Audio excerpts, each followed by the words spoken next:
Well, she gained her first inspiration that changed her from Gustav Klimt, who was a romanticist.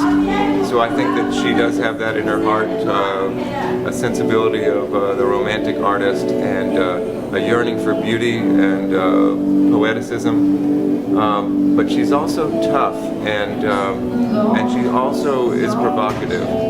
So some of her work that's not shown in this show reminded me of René Magritte, who had a very unfortunate childhood, losing his mother in a drowning accident in a river in Belgium.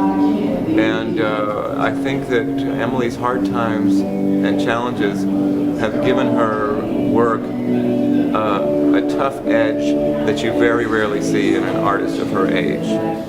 Well, I really like Gustav Klimt. I also like Andy Warhol, and I'm a really big Matisse fan. This piece is called Finding Heaven. It's about how sometimes when you're struggling, you can't always see heaven, even though it's right above you, because you feel all this pain and torment. But all you really have to do is kind of reach for it, and you can get it. This is one of the more abstract pieces that I have called Monster. It's really not meant to represent anything, just to kind of, for people to find things in. This right here is knowledge. This is about bringing forth knowledge into the world. All these different symbols just kind of being blown out there. Her ideas, her juxtapositions of symbolic imagery were truly insightful and came from a very deep place within her subconscious. And I think this is going to drive her work forward as she continues to work. This is called The Sound of November. I typically hear a very nice jazz ensemble playing whenever I look at this. And it's kind of like when I was a kid, I would lay under my granny's tree, and when I'd look up, when it was fall, the sun would hit it. This is kind of the effect that I would see. It's glowing orange and all the movement of the leaves. There's no doubt that she is going to have a tremendous body of work accumulating in the coming years. And it's just been an honor to be any part of that, even a tiny part of that, which I think that a lot of people have played a role in her development, but most of all her. It's all been her decisions, and that's what I think that we're all going to be proud of. This is my art show. This is the first show I've ever done. All the paintings that you're seeing here are the first I've ever done. I just started painting over the summer, and if anyone has any questions, just kind of raise your hand and I'll answer. Well, one day my friend was sitting on the smoking porch that we have in my house. Well, not my house, but the shelter I stay in.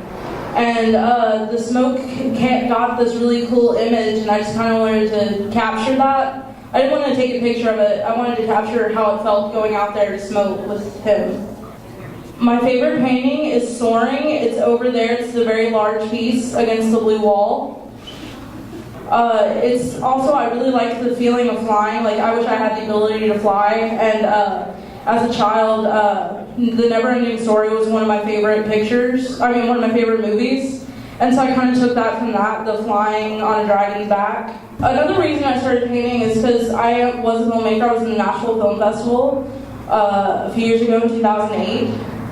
And I really liked film, but I just could never get anything going because I didn't have the equipment. And I kind of found that through painting, I had the ability to create all these images I saw in my head without, needing people and camera and different equipment. The art show's going good. We've got a pretty good turnout so far.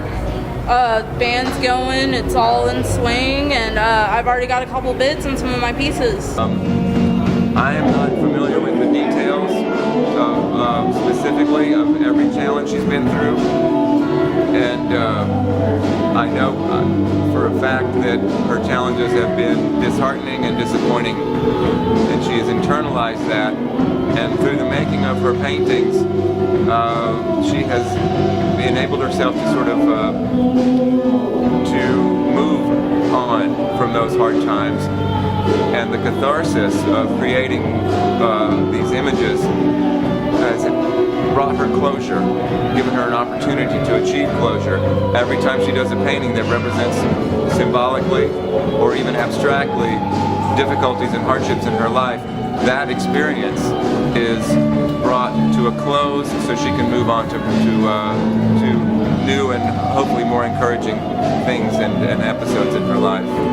Because I don't think I have one finished piece in that entire show. I think it's just, I decided it was time to move on, which is kind of, you know, how the show is. I just decided to move on and have the show.